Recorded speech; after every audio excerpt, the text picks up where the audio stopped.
श्री शिवाय नमस्तुभ्यम। दोस्तों, आप सभी लोग जानते हैं कि 15 जून 2024 को है महेश नवमी। और दोस्तों, महेश नवमी का जो दिन होता है ये बहुत ही ज़्यादा विशेष होता है। और इस दिन किया जाने वाला 5 कनेर के फूल वाला उपाय आप लोगों की ज़िंदगी भी बदल सकता है।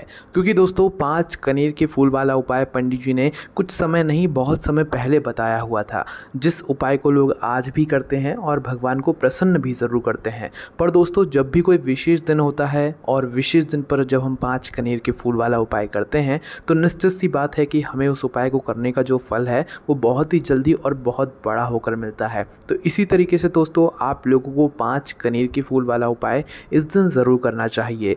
अब दोस्तों, ये 5 कनेर के फूल वाला उपाय सुनने में जितना आसान लगता है, करने में भी उतना ही आसान है। बस थोड़ी सी बातें आपको इस उपाय में समझनी होती है।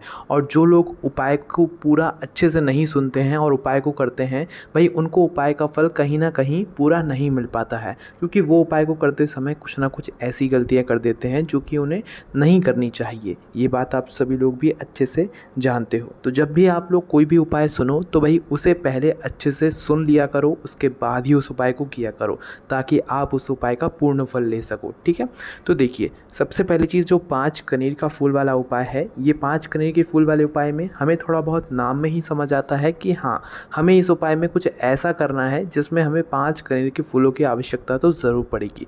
पर इसी के साथ में ये उपाय आखिर करना किसको होता है, किस समय करना होता है, कहाँ पर करना होता है, इसी तरह की बहुत सारी जानकारी है जो कि आप लोगों को अभी नहीं पता है, जो कि हम आपको इस वीडियो में यहाँ पर बताएंगे। तो सबसे पहली चीज़ दोस्तों, जो महेश नवमी पड़ रही है इस बार, वो यहाँ पर 15 जून 2024 के दिन पड़ रही है। तो भाई इसी दिन आप लोगों को करना है अपना यह वाला उपाय। और इस उपाय को करने के बाद आपकी जो भी मनोकामना होगी, जो भी दुख और परेशानी होगी, आपके जीवन में जो भी संकट चल रहा होगा, वह दूर ज़रूर होगा। पर उपाय को आपको पूरे मन और पूरे विश्वास से करना होगा। तो चलिए दोस्तों, जानते हैं इस उपाय के बारे में कि इस 5 कनेर के फूल वाले उपाय को आखिर आपको करना कैसे है। तो सबसे पहली चीज़ दोस्तों, 5 कनेर के फूलों में आपको 5 कनेर के फूलों की आवश्यकता यहाँ पर पड़ने वाली है। अब देखिए, 5 कनेर के फूल जो आप लोग लेकर आएंगे, ये कनेर के पेड़ से ही तोड़कर लेकर आएंगे, क्योंकि ये फूल ज़्यादा आपको बिकने के लिए नहीं दिखाई देंगे। और जहाँ पर भी कनेर का पेड़ लगा हुआ होगा उसमें बहुत सारे कनेर के फूल आते हैं। ठीक है, क्योंकि इन फूलों की कोई कमी नहीं होती है और ये फूल आपको आराम से मिल जाते हैं, बस इसका पेड़ कहीं पर लगा होना चाहिए। ठीक है, अगर आप कोई भी फूल, कनेर का फूल भी या कोई भी फूल किसी के घर से लेते हैं, वो भी भगवान शिव जी के ऊपर चढ़ाने के लिए या उपाय को करने के लिए, तो अगर हो सके तो भाई एक बार उस व्यक्ति से एक बार आप पूछ कर ही वह फूलों को तोड़ा कीजिए। ठीक है, हाँ, अगर ऐसी बात है कि भाई वो फूल बाहर लटक रहे हैं, नीचे गिरते रहते हैं, तो आप बिना पूछे भी तोड़ सकते हैं। पर अगर वह व्यक्ति के घर के अंदर अगर कोई फूल का पेड़ लगा हुआ है तो भाई आप उससे पूछ कर भी वह फूल लेंगे तो ज़्यादा बेहतर रहेगा। ठीक है, चुपके से लेंगे तो भाई फिर वो उतनी अच्छी बात नहीं लगती है ना। तो भाई आप लोग पूछ कर लेंगे तो ज़्यादा बेहतर रहेगा। तो आपको क्या करना है, 5 कनेर के फूल लेकर आना है। देखो, ये उपाय को करने का जो समय है ये भी आप लोग पहले ही जान लो कि उपाय को करने का जो कोई भी समय होता है वो सुबह का सबसे उत्तम समय होता है। पर बहुत सारे ऐसे लोग होते हैं भाई जिनकी ड्यूटी रहती है, वो नाइट ड्यूटी करते हैं या भाई वो सुबह जल्दी निकल जाते हैं। तो हो सकता है किसी कारणवश बहुत सारे लोग उपाय सुबह नहीं कर पाते हैं। जब भी हम आपको कोई ऐसा उपाय बताते हैं जो कि सुबह और शाम दोनों समय किया जा सकता है, तो भाई उसका सबसे बड़ा कारण यही होता है कि हम आपको मुख्य रूप से बोलते हैं कि आपको उपाय सुबह करना है। पर बहुत सारे लोग सुबह उपाय नहीं कर पाते हैं, किसी काम की वजह से वो कोशिश करते हैं पर नहीं हो पाता है। तो भाई उनके लिए हम ये बात कहते हैं कि आप फिर इस उपाय को शाम के समय प्रदोष काल में भी कर सकते हैं। पर अगर आप सक्षम हैं और सुबह आपको कोई दिक्कत नहीं है तो इस 5 कनेर के फूल वाले उपाय को आपको सुबह ही करना है। मतलब महेश नवमी के दिन सुबह के समय आप लोगों को ये वाला उपाय यहाँ पर करना है। ठीक है, तो आप लोगों को सुबह ही ताज़े फूल लेकर आना है। देखो, फूल आप लोग कहीं पर जाएंगे नहीं, ये पेड़ आपको आसानी से मिल जाएगा। हाँ, अगर जब भी आपको दिक्कत है कि नहीं यार ये पेड़ हमारे घर के आसपास नहीं है या हमारे घर से बहुत ज़्यादा दूर है, तो भाई फिर आप लोग पहले भी लाकर रख सकते हो। आपकी जैसी स्थिति हो आप वैसे लाकर फूलों को रख सकते हो। बस वो ताज़ा बने ना, इस बात का ध्यान रखना। खिले हुए फूल होने चाहिए, इस बात का आप लोगों को ध्यान रखना है। ठीक है, और घर की जो बड़ी माताएँ बहनें होंगी, उन माताओं बहनों में से कोई भी एक माता बहन इस वाले उपाय को करेगी तो भी चलेगा, घर का कोई एक बड़ा सदस्य करेगा तो भी चलेगा, ठीक है। वैसे दोस्तों इस उपाय को घर के सभी सदस्यों को करने की बिल्कुल भी ज़रूरत नहीं है। घर का कोई एक सदस्य भी इस वाले उपाय को करेगा तो भी उसको इस उपाय को करने का फल ज़रूर मिलेगा, ठीक है। मतलब उसको तो मिलेगा ही मिलेगा, उसके पूरे घर परिवार को भी मिलेगा और उसके घर परिवार में सुख और शांति भी यहाँ पर बनी रहेगी। तो भाई 5 कनेर के फूल आप लोग लेकर आ गए हो, ठीक है। अब देखो दोस्तों, जब भी हम कोई उपाय करते हैं तो ऐसी बात नहीं होती है कि हम सिर्फ मतलब उपाय की सामग्री लेकर भगवान शिव जी के मंदिर पहुंच जाएं, है ना। ये वाला जो उपाय है ये शिव जी के मंदिर में जाकर होगा। आप लोगों के बहुत सारे प्रश्न निकल कर आते हैं, क्या हम इस उपाय को घर पर कर सकते हैं? तो देखो, घर पर करने वाले उपाय बहुत ही कम होते हैं। ज़्यादातर जो उपाय होते हैं वो शिव जी के मंदिर में जाकर ही करना होता है, क्योंकि वहाँ पर भगवान शिव जी का जो मतलब एक हमें महसूस होता है वो वहाँ पर ज़्यादा होता है। मतलब भगवान शिव जी को आप वहाँ पर ज़्यादा महसूस कर सकते हैं। आपके घर में भी शिव जी रहते हैं और आप में भी शिव जी रहते हैं, ठीक है। इस बात का भी आप लोग ध्यान रखना। तो ये वाला जो उपाय है ये आप भगवान शिव जी के मंदिर में जाकर करना है ना। 5 कनेर के फूल तो आप लेकर जाओगे ही जाओगे, पर इसके साथ में हमेशा कुछ पूजन सामग्री भी ज़रूर लेकर जाना, ठीक है। अपने मन में ऐसा भाव मत रखना कि हम सिर्फ जा रहे हैं तो उपाय को करने के लिए जा रहे हैं, अपने फ़ायदे के लिए जा रहे हैं, है ना। अगर ऐसा भाव रख कर जाओगे तो भगवान आपसे कभी प्रसन्न नहीं होंगे। आप ठीक है अपनी मनोकामना के लिए उपाय कर रहे हो, भगवान शिव जी को प्रसन्न करने के लिए उपाय कर रहे हो, कोई बात नहीं, पर उसके साथ में आप कुछ पूजन सामग्री भी ज़रूर लेकर जाओ। देखो, सुबह के समय जा रहे हो तो आप लोग मात्र 1 लोटा जल लेकर चले जाओ। 1 लोटा जल के अलावा जो भी आप सामग्री लेकर जाना चाहो वो लेकर जा सकते हो, कोई दिक्कत वाली बात नहीं है। पर अगर कम से कम 1 लोटा जल भी लेकर जाओगे तो भी चलेगा, कोई भी दिक्कत वाली बात नहीं है, ठीक है। वहीं अगर शाम के समय की बात करें तो देखो, शाम के समय ज़्यादातर मंदिरों में जल मतलब नहीं चढ़ाने दिया जाता। चढ़ाने तो दिया जाता है बट शिव जी का श्रृंगार हो चुका होता है तो आपका भी मन नहीं करता है और बहुत सारे लोगों का भी मन नहीं करता है कि हाँ, अगर भगवान शिव जी पर जल चढ़ाएंगे तो उनका श्रृंगार अच्छा मतलब ख़राब हो जाएगा, है ना। तो इसलिए बहुत सारे लोग शाम के समय जल नहीं भी चढ़ाते हैं। पर ऐसा वो नियम नहीं है कि भाई शाम के समय आप जल नहीं चढ़ा सकते हो, शाम के समय भी चढ़ा सकते हो, उसमें कोई भी दिक्कत वाली बात नहीं है, ठीक है। तो शाम के समय अगर उपाय कर रहे हो यही 5 कनेर के फूल वाला, तो भाई आप लोग अपने साथ में गोल बत्ती का शुद्ध देसी गाय का घी का दीपक तैयार करके लेकर जा सकते हो।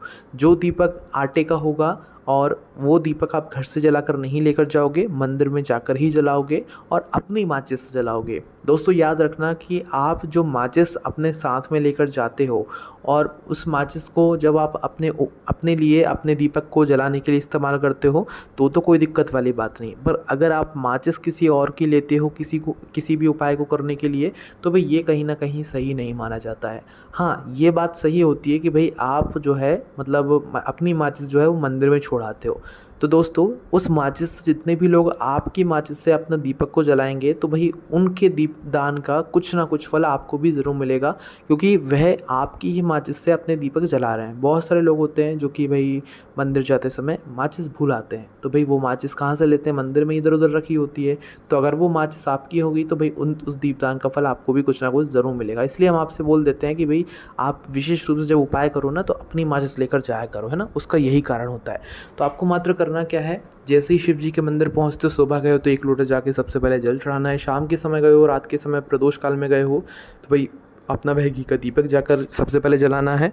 दीपक जलाने के बाद और जल चढ़ाने के बाद आपको उपाय करना है। सुबह कर रहे हो चाहे शाम को कर रहे हो, आपकी जो उपाय की विधि है वह एक सी रहेगी, ठीक है। तो 5 कनेर के फूल आप लोग निकाल कर अपने शिवलिंग के पास में कहीं पर भी बैठ जाओ, सामने आसपास कहीं पर भी। 5 कनेर के फूल आपको 5 अलग अलग जगहों पर चढ़ाने हैं। जो 5 अलग अलग जगह हैं हम आपको यहाँ पर बताते हैं। देखिए, 5 कनेर के फूलों में से सबसे पहला कनेर का फूल उठा लो और अपने सीधे हाथ के हथेली से ये वाला उपाय पूरा करना आप लोग, है ना। तो पहला कनेर का फूल सीधे हाथ के हथेली में रखो और इस कनेर के फूल को आपको सबसे पहले भगवान गणेश जी वाले स्थान पर समर्पित करना है। शिवलिंग के ऊपर जो गणेश जी का स्थान होता है वहाँ पर समर्पित करना है, आपको अलग से गणेश जी की मूर्ति पर समर्पित नहीं करना है, ठीक है।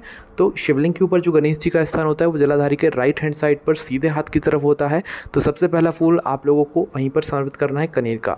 जो खिला हुआ फूल का भाग होगा वो शिवलिंग की तरफ करके समर्पित करना है और गणेश जी वाले स्थान पर पहला कनेर का फूल आपको समर्पित कर देना है। फिर अपना दूसरा कनेर का फूल निकालना है जो कि आप लोग कार्तिकेय जी वाले स्थान पर समर्पित करोगे। अब जो कार्तिकेय जी वाले स्थान होता है ये जलाधारी के लेफ्ट हैंड साइड या उल्टे हाथ पर होता है। तो उल्टे हाथ पर आपको दूसरा कनेर का फूल समर्पित करना है, खिला हुआ भाग शिवलिंग की तरफ करके समर्पित करना है, ठीक है। उसके बाद में तीसरा कनेर का फूल लेना है और तीसरा कनेर का फूल लेकर आप लोगों को बिल्कुल जलाधारी के बीचों बीच में समर्पित करना है। फूल का खिला हुआ भाग शिवलिंग की तरफ होगा, इस बात का आप लोग ध्यान रखना, ठीक है। बिल्कुल बीचों बीच में शिवलिंग के इस कनेर के फूल को आप समर्पित कर देना। 3 फूल समर्पित करने के बाद जो चौथा फूल समर्पित होगा दोस्तों, ये आप लोगों को शिव जी की 5 बेटियों का नाम लेते हुए समर्पित करना है।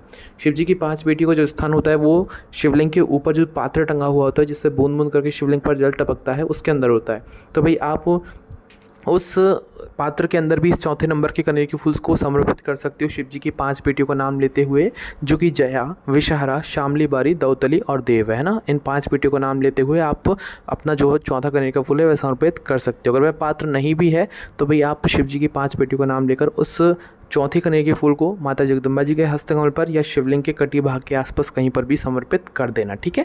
अब दोस्तों बात करें 5वें और आखिरी नंबर के कनेर के फूल की, तो भाई ये जो 5वां और आखिरी कनेर का फूल है ये आपको स्वयं भगवान शिव जी की शिवलिंग के ऊपर समर्पित करना है, ठीक है। शिवलिंग का ऊपर का जो भाग होगा, मतलब शिवलिंग ही जो होगी उसके ऊपर आप लोगों को ये 5वां कनेर का फूल समर्पित करना है। बस अब यहाँ पर जो फूल का खिला हुआ भाग होगा ये सामने की तरफ होगा, जलाधारी की तरफ होगा, इस बात का ध्यान रखना है, ठीक है। तो खिला हुआ भाग फूल का सामने की तरफ करके 5वां और आखिरी नंबर का कनेर का फूल शिव जी की शिवलिंग के ऊपर समर्पित कर देना। और जैसे ही 5वें नंबर का कनेर का फूल समर्पित करो, भगवान से अपनी वह मनोकामना बोलना जिसके लिए आप लोग अपना यह वाला उपाय कर रहे हो। घर की सुख और शांति के लिए कर रहे हो तो घर की सुख और शांति के लिए आप भगवान से प्रार्थना करना, या जो भी आपकी मनोकामना है, दुख और परेशानी है, जिसके लिए भी आप उपाय कर रहे हो, अपनी वह दुख और परेशानी बोल देना, ठीक है। पर 5वां कनेर का फूल समर्पित करने के बाद ही बोलना है। बस जैसी मनोकामना बोलते हो उसके बाद में 2 मिनट और बैठना, श्री शिवाय नमस्तुभ्यम का जाप करना, उसके बाद में भगवान को धूप देकर वहाँ से उठकर सीधा अपने घर पर आ जाना और आपका ये 5 कनेर का फूल वाला उपाय पूरा हो जाता है। दोस्तों ये उपाय आपने पहले भी सुना होगा, किया भी होगा, पर महेश नवमी का जो दिन होगा वो बहुत ही ज़्यादा विशेष होगा। इस दिन आप लोगों को इस उपाय को करने का फल बहुत ही जल्दी और बहुत बड़ा होकर मिलेगा। तो भाई 15 जून का समय, 15 जून का दिन जो कि महेश नवमी का दिन है, इस मौके को अपने हाथ से नहीं जाने देना है और इस दिन 5 कनेर के फूल वाला उपाय ज़रूर करना है। बाकी इस उपाय करने में अगर आपको कोई भी दिक्कत, समस्या, परेशानी आती है तो उसे आप हमसे कमेंट करके पूछ सकते हैं। ओम नमः शिवाय, जय बोले बाबा श्री शिवाय, नमस्तुभ्यम।